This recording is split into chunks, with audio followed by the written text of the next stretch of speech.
So I just wanted to make a video explaining the instructions, and then I'm also going to show you an example of a really good paper that I've gotten received in the past from last semester. So for this essay, it is 1,000 words. Okay. Now for the first draft and for the final draft. Now you should treat this first draft like a final draft, and there's a couple reasons as to why. Okay. If you get a perfect score on your first draft, you do not have to submit a final draft for your essay. You would just take the same paper, you submit it for your final draft. Okay.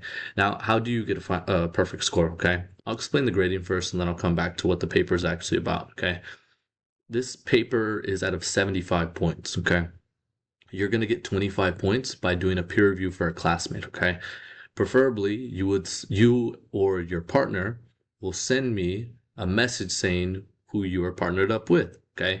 When your partner submits an essay, you're going to do this. This is just a step-by-step instructions on how to fill the peer review out. You are going to fill out this rubric for them. Okay. And you're going to give them some feedback as well. Now, the grade that you give your partner does not affect the grade that they give. Okay. So 25 out of the 75 points is participation. You fill this out for your partner, you type up some feedback. Hey, you did this on the essay, that was good. This was bad. You could have improved here. You get 25 points for that. Okay. Now, the rest of your grade comes from me filling out this rubric. Okay. Now, rather than these values being at a 5, it'll be at a 10 for every category. Okay. So let's say I give you a 40 out of 50. Okay. You will add 40 to the 25 if you did the peer review, and you get a 65 out of 75 with this assignment. Okay. Now, let's run into another scenario. Let's say your partner marks you down for something, but I don't. Okay.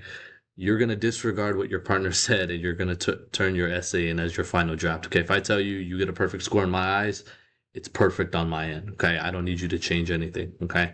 Now, because of this, I would suggest that you are honest with your partner. Okay. If your partner made mistakes when it comes to grammar, maybe they didn't write something clearly, they made a mistake when it came to citation, be a good friend and tell them, okay, or be a good partner, but a good classmate, and tell them, hey, you made mistakes here. You should probably fix that. Okay. It's not going to harm their grade. It's not going to harm their grade. Okay.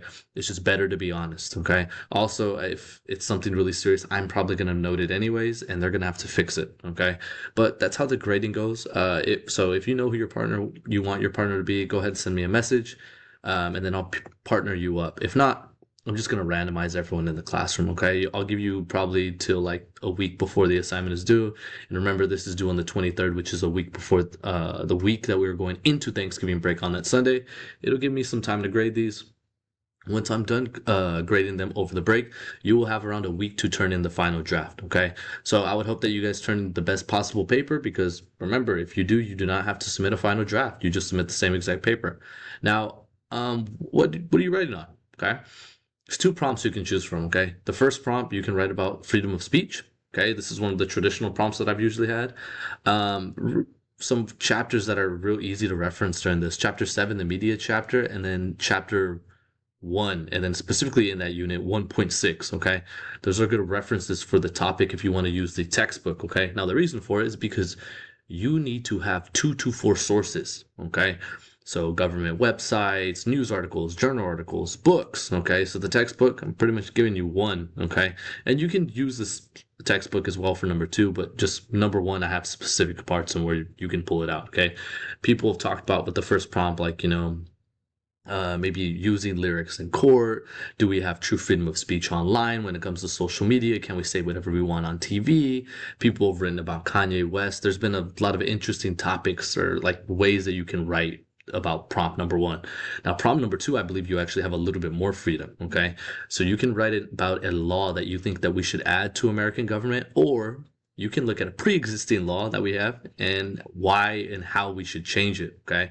Once again, 2 to 4 sources, 1,000 words, 12 point, double space. It comes out to around 3 to 4 pages, and it should be an APA format. Okay. I'm not really too picky on the title page. Okay. You don't have to have one. I more care about APA format when it comes to the references and the in-text citations, and you guys kind of understand that based off of how I graded your current event. Okay. Um, but yeah, here, let's get into the example that I have, okay? So this is from a student from last semester who I gave a perfect score. Now, mind you, there's like a couple like minor errors on it, and it was like real simple. Like, so this is how your title page would look in APA format. Remember, reach 1,000 words, 1,000 or more. Doesn't have to be anything overkill like 2000, but here's how an APA title page would look. He did a really good job of that. This should have actually been tabbed down, so your writing should start on a brand new, fresh page. Okay, I could have docked him for this, but it's kind of pointless to do so. Okay, because the rest of the paper was really good. And if we just look through the paper, he's just introducing, hey, here's what it is. He used a lot of his examples where he used prompt number one, talked about George Orwell 1984. He talked about COVID. And as you can see, look at there's a good example of APA citation in text. We keep scrolling down. Once again, another good example, APA citation, bringing stuff from the text because you can't just use, I guess you could for some of both these prompts, but I want you guys to be able to use outside sources when writing this paper, okay? And then as we scroll through, once again, just really solid, no mistakes when it came to grammar. Everything's properly spaced. Aesthetically, it's nice, and he wrapped it up really well. And then here's where a lot of you will get docked: is reference page. Everything is in alphabetical order. The hanging indentions are correctly. He's leaving me with um, the blue, the links to all of his sources, and yeah, it's essentially how or what I'm expecting out of you for the final paper, okay, or at least for this first draft, okay. And this was an example of something that I gave a perfect score to, okay. Now, does that mean everyone's gonna get a perfect score? Not really. It's okay if you have some mistakes. That's why this is a first draft. And if you do, the reason why I have you write out the full 1,000 words is because I want you guys to minimize the amount of things that you have to fix for your final draft, okay? Because remember, in this class, we still have a final exam, so this is something that we should get done this month. You do bulk of the work, and if there are some mistakes you have to fix, you go back and fix it later, okay? If you have any questions on this assignment, feel free to reach out.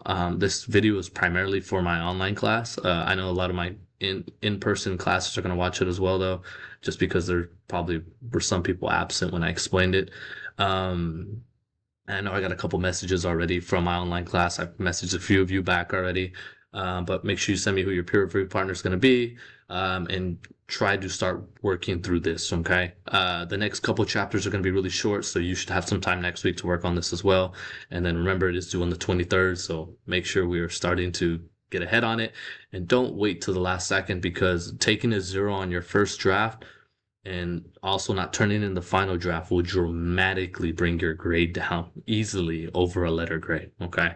So, but yeah, if any of these instructions still kind of don't make any sense, or if maybe you need to see another example, or you don't understand the peer review. Oh, one thing with the peer review, I should mention that you cannot do your peer review on the Canvas app. So if you like do a lot of your assignments off of like an iPad or your iPhone, you have to do it through Safari and request the desktop version of the app. Okay, or make it easy on yourself. Do it on a laptop. Do it on a computer. Okay, if not, your partner's name will not pop up. So on your guys' screen, when you guys get your peer review and they submit their paper, their name will pop up somewhere right here for you. You click on it, you fill out that rubric for them, read their paper, and go through everything else. Okay.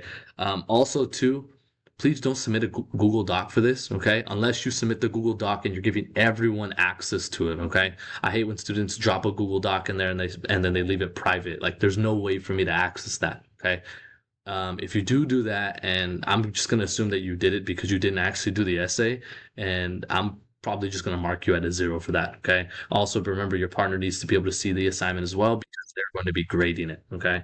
Now, that'll conclude this video. I'm going to go ahead and wrap this up, and then I'm going to drop the video for chapter 10 wrap up, okay?